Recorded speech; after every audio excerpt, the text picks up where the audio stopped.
দেখো, আমি কিছু শুনতে চাই না। তোমাকে ওই মেয়েটাকে বিয়ে করতে হবে, আর তুমি যদি বিয়ে না করো তাহলে আমি সুইসাইড করবো।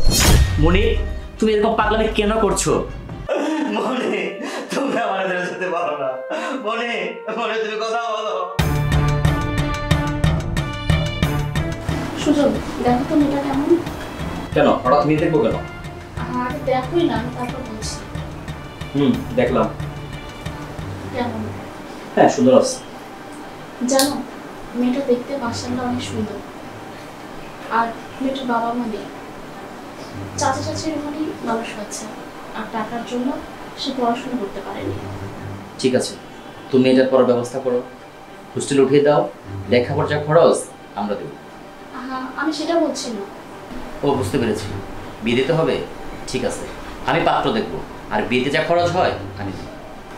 আমি চাই মেয়েটিকে তুমি বিয়ে করো। মানে এটা তুমি কি বলছো?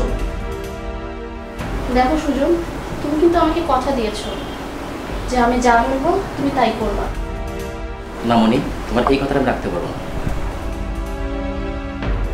দেখো, আমি কথা দিয়েছি ওনাদেরকে, তুমি কালকে যাবা বিয়ে করতে। মনি, তুমি খুব ভালো করেই জানো যে তোমাকে ছাড়া আমি অন্য কোনো কিছু চিন্তা করতে পারি না। 18 বছর বয়সে তোমাকে বিয়ে করেছি, এখন 35 চলে, কিন্তু আমাদের ভালোবাসা আগের মতোই রয়ে গেছে। লোকে বলে বিয়ে করলে, সংসার করলে ভালোবাসা নাকি কমে যায়, কিন্তু আমাদের ভালোবাসা দিন দিন বেড়েই যাচ্ছে। প্লিজ তুমি এমন কিছু বলো না। দেখো, জীবন আমার সাথে অদ্ভুত খেলা খেলছে। এত বছর হয়ে গেছে তোমাকে আমি সন্তান দিতে পারি নাই। মনি, এটা তুমি কোনো দুঃখ করো না। আমাদের সন্তান নেই তাতে কি হয়েছে? প্রয়োজনে আমরা সন্তান দত্তক নেব, এই জন্য একবার বিয়ে করতে হয়? দেখো, আমি কিছু শুনতে চাই না। তোমাকে ওই মেয়েটাকে বিয়ে করতে হবে, আর তুমি যদি বিয়ে না করো তাহলে আমি সুইসাইড করবো। মনি, তুমি এরকম পাগলামি কেন করছো? তুমি তো জানো তুমি ছাড়া আমি অন্য কোনো কিছু চিন্তা করতে পারবো না। আর তুমি আমাকে এমন কোনো কথা বলবা না যে কথা আমি রাখতে পারবো না। কি করে বলবো সুজন, আমি আর বেশি দিন বাঁচবো না। তুমি হয়তো ভাবছো আমার শরীরে যে অসুখ বাসা বেঁধেছে তা সেরে গেছে, কিন্তু আমি তো জানি আমার দিন ঘনিয়ে আসছে। আমি মরার আগে তোমাকে সুখী দেখতে চাই। ভাবি, কি শুনতেছি? কি শুনছো ভাই? তুমি নাকি ভাইকে আবার বিয়ে করার কথা বলছো? হ্যাঁ, ঠিকই শুনেছো। তুমি তো জানো আমার শরীরের অবস্থা, আজ আছে তো কাল নেই। আর ইদানিং আমার শরীর অনেক খারাপ যাচ্ছে, তাই এভাবে হুট করে চলে গেলে তোমার ভাইয়া ভেঙে পড়বে। তাই আমি ওনাকে আবারও বিয়ে করতে বলেছি। তা তুমি ভাইকে আবার বলছো না কেন যে তোমার শরীর খারাপ? আগেরবার চিকিৎসা করার মতো ভালো হয়ে গেছিল, তাহলে এবার কি হচ্ছে? আবার চিকিৎসা করালে হয়তো আবার অসুস্থ হয়ে যাব, আর তুমি তো জানো কত খরচ। আর তুমি কিন্তু আমাকে ছুঁয়ে কথা দিয়েছো, তোমার ভাইয়াকে কিচ্ছু বলবা না। আচ্ছা, বলবো না।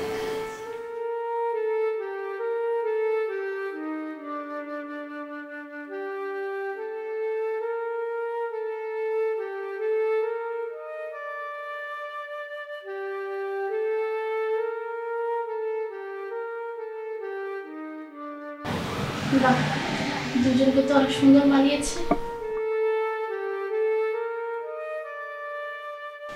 দেখো, তোমার হাতে আমি আমার স্বামী সংসার তুলে দিলাম, তুমি যত্ন সহকারে রেখো।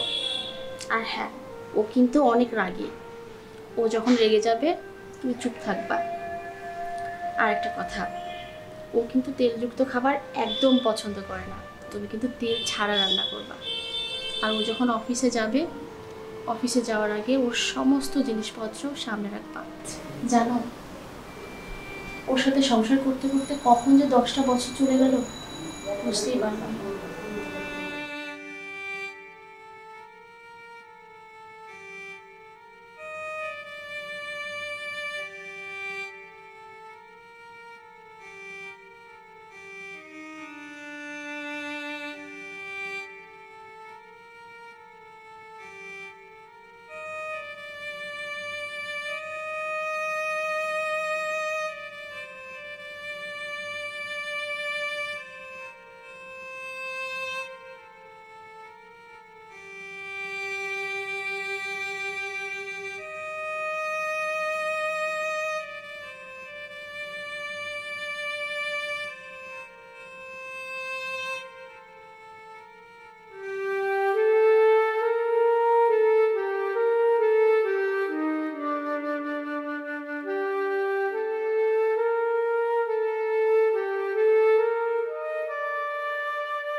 মনি, মনি ওঠো। এই মনি, মনি, মনি, মনি, তোমার হাতে তো ঠান্ডা কেন? কি হয়েছে তোমার? মনি, মনি, মনি কথা বলো। তোর ভাবে আর নেই, আমার মনি আমাদের ছেড়ে চলে গেছে। মনি, মনি কথা বলো।